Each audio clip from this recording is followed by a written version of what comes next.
Welcome back, Astro listeners, to Star Lady Soul Reader Network. This is Media Monk. And as always, I have on the other line our shining star of the Zodiac, Star Lady. Hi, Star Lady. Hello, Media Monk.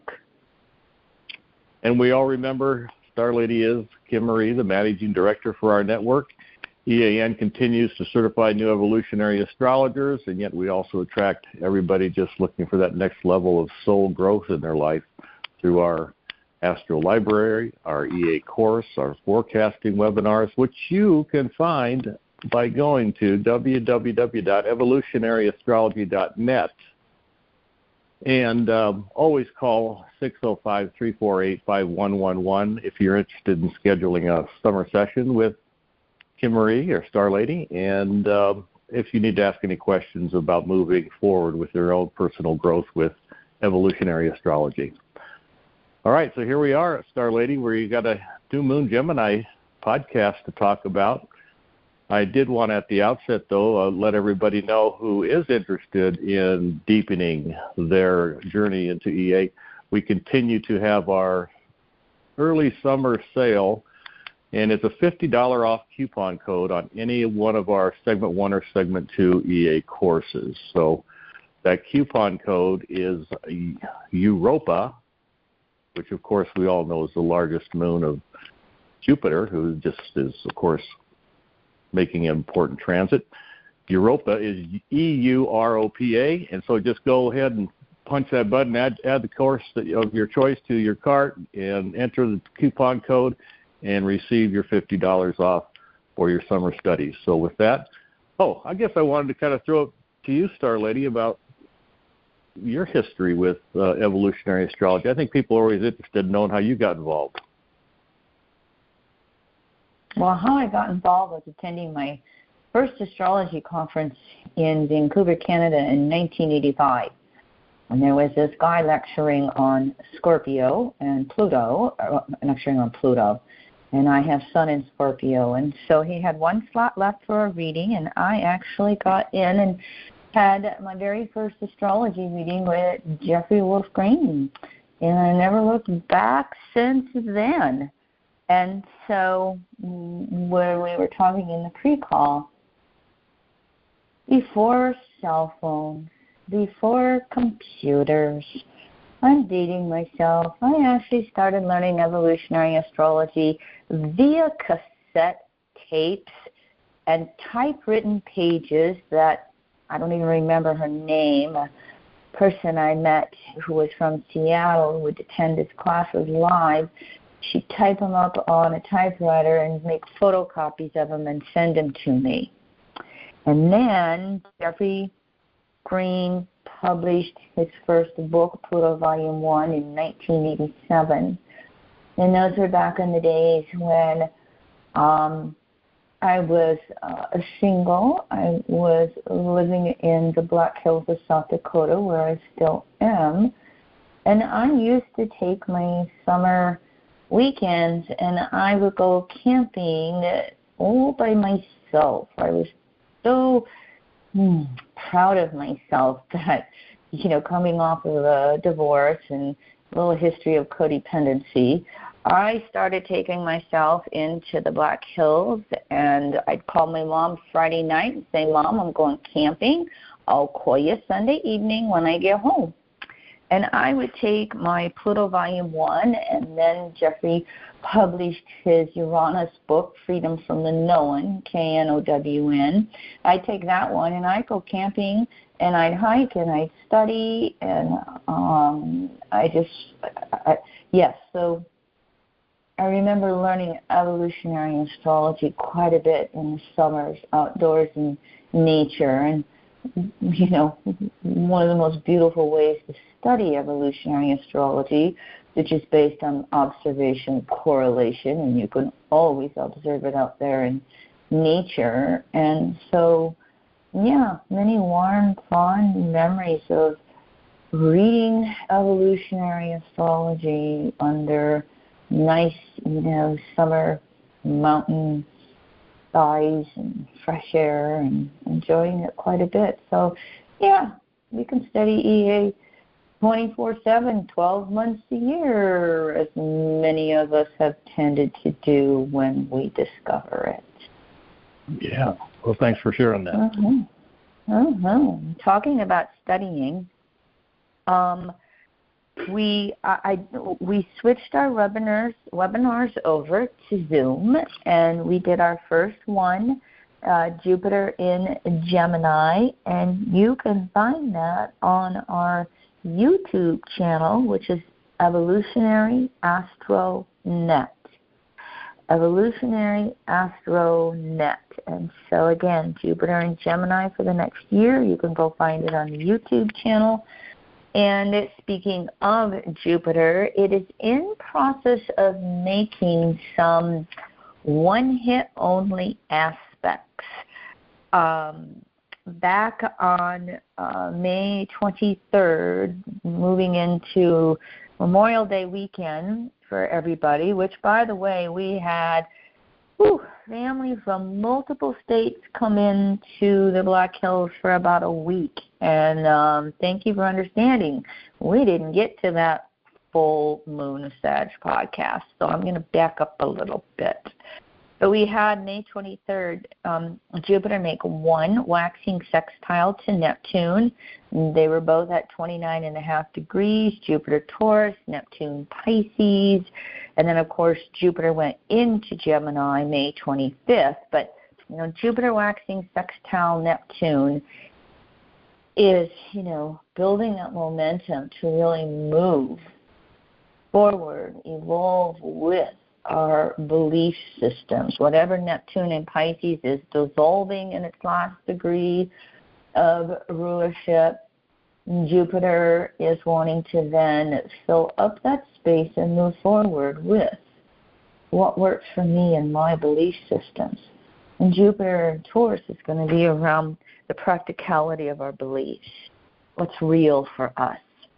And then right after that, we're in the midst of Jupiter making one waxing trine to Pluto, June 2nd. Jupiter at about 2 degrees Gemini, Pluto retrograde at 2 degrees Aquarius, opening up all that mental activity for us on a soul level, helping us to, also evolve forward, keeping up with that whole technological world.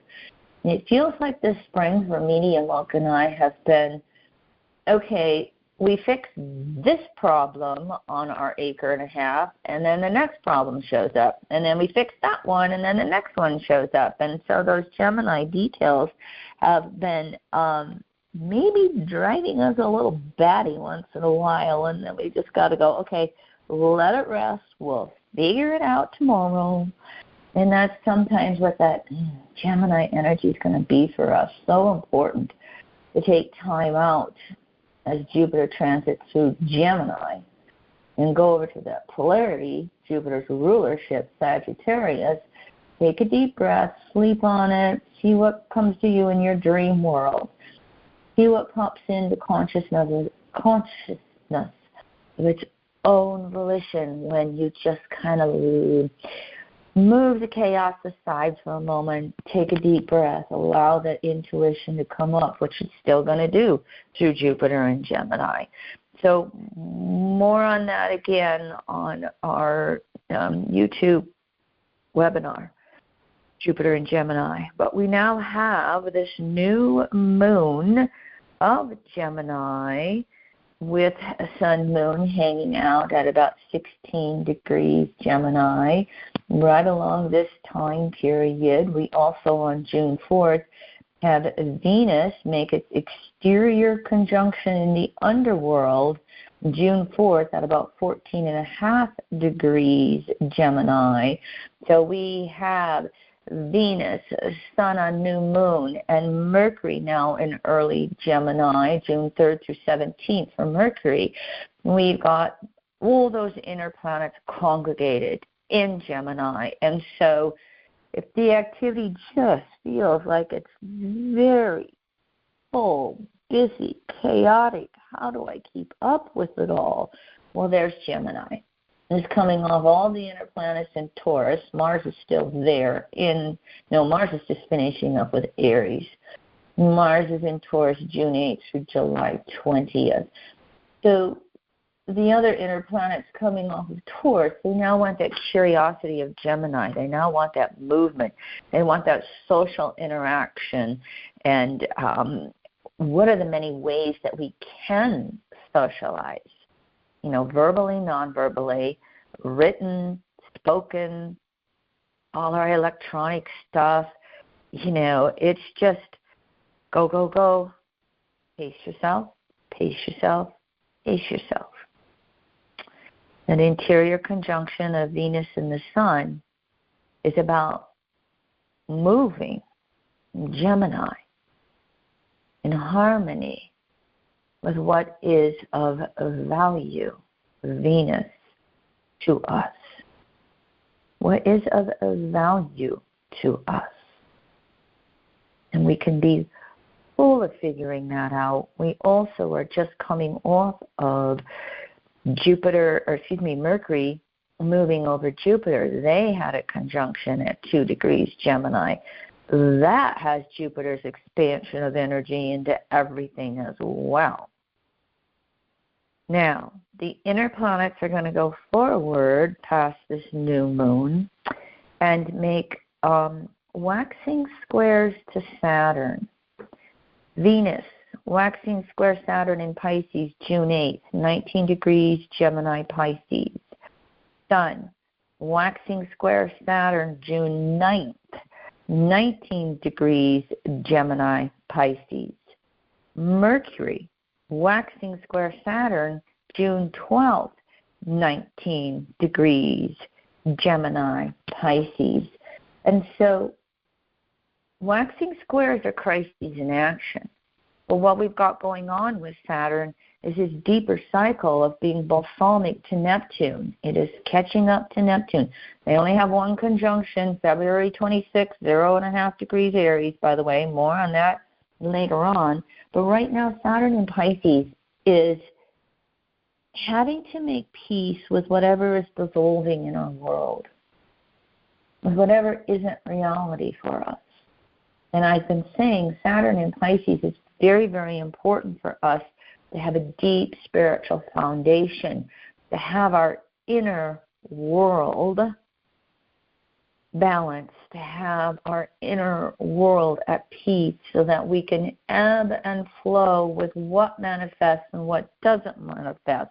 And by the way, this problem, that problem, it's like we're dealing with a plethora of things breaking down when you own a home and property. And so talk about Saturn and Pisces, balsamic Neptune, dissolve this, dissolve that. Oh, this needs to be replaced. Oh, that doesn't work anymore. Saturn and Pisces can work that way as well. And so as we do that release and letting go with Saturn and Pisces, these inner planets making waxing squares go, well, what about this? What about that? Let's fill it up with this. Let's go this way. Let's go that way. And so if we have that centeredness, then we can have those inner planets and Jupiter fresh in Gemini make healthy choices for us. The distortion would be, what do they call that? Throw the spaghetti at the wall till something sticks. Throw words out there until something catches on. So the distortions of this would be that Gemini chaos, of just doing this, doing that without any reason or rhythm to it.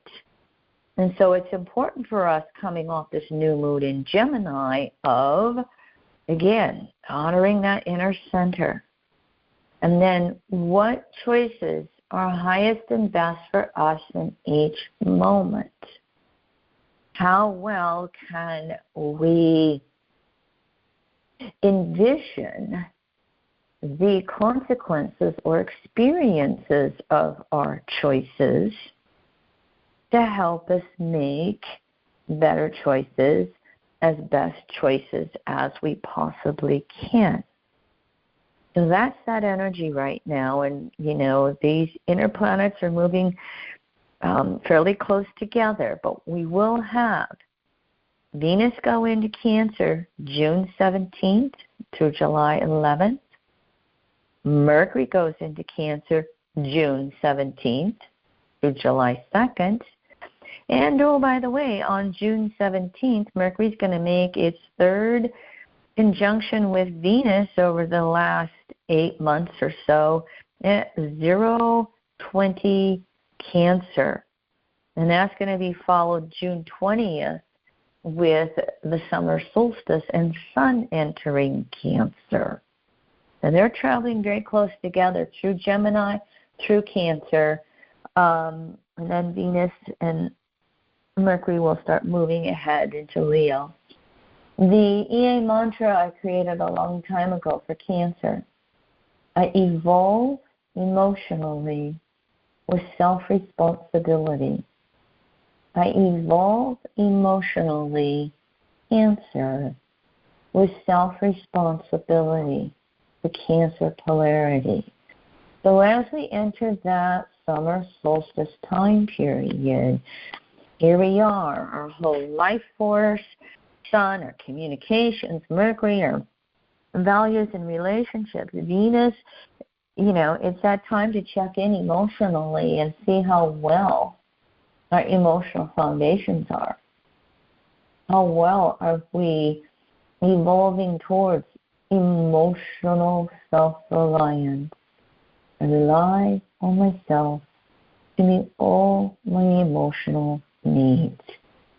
Want my relationships, but don't need the relationships because I am working to fulfill myself.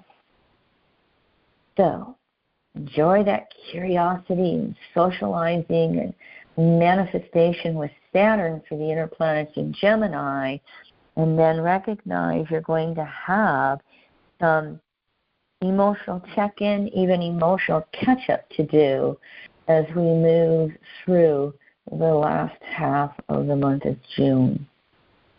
One of the other things that we'll have going on is Mars finishing up late Aries and going into Taurus. Again, Mars is in Taurus June 8th through July 20th.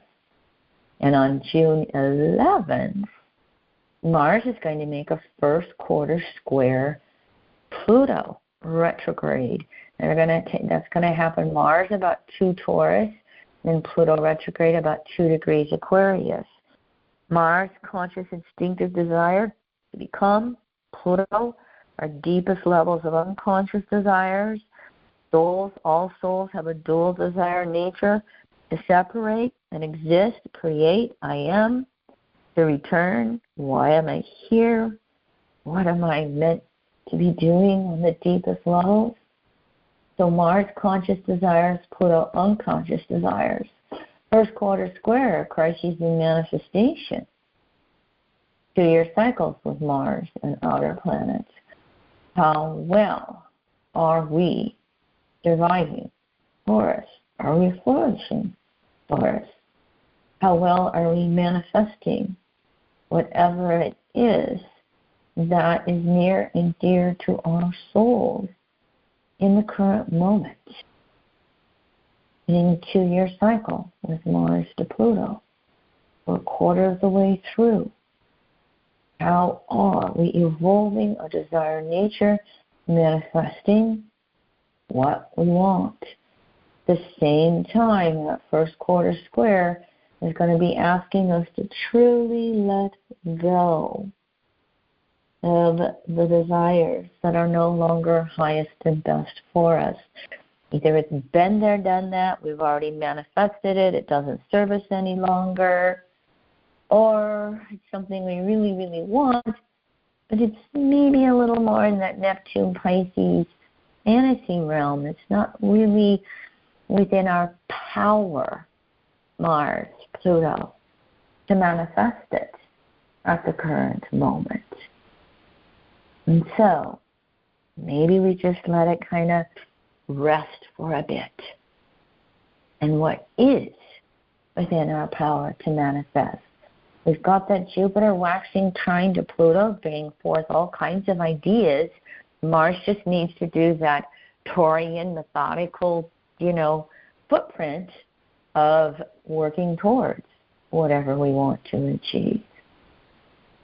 And then finally, as we move into that summer solstice time period, June 20th, that same day, just before the sun enters Cancer, the sun will have a waxing square to Neptune. Sun, 29:54 Gemini, 29 degrees 54 minutes. Only 6 minutes. We're talking space here, not time. Only 6 minutes from Neptune going stationary, making the squares with each other from late Pisces.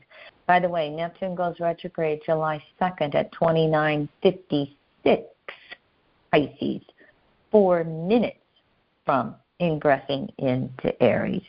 Neptune will have its last retrograde cycle in Pisces for the next 165 years as it finishes up that cycle around the zodiac. But remember I said June 17th, Mercury conjuncts Venus, 0 Cancer? Well, 2 days later, right on the solstice, Sun, first quarter square Neptune. How do we want to manifest? What do we want to communicate? Here's my Neptune in Pisces mantras, which are question marks. What would you have me know, Source? Good one for Sun in Gemini to ask the question. What would you have me do, Source? As they make a waxing square, the crises in action and manifesting. So how are we walking the deepest levels of our beliefs?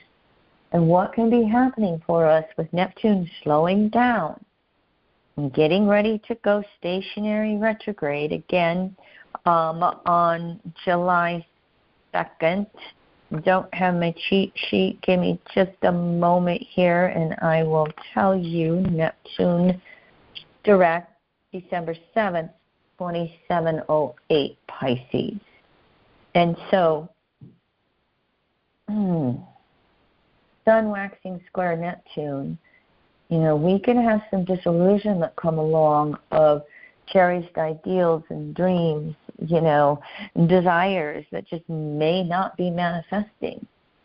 So we've got to be we have to be working towards deepening our belief systems, and Neptune stationary retrograde, throwing off the beliefs that just no longer serve our soul.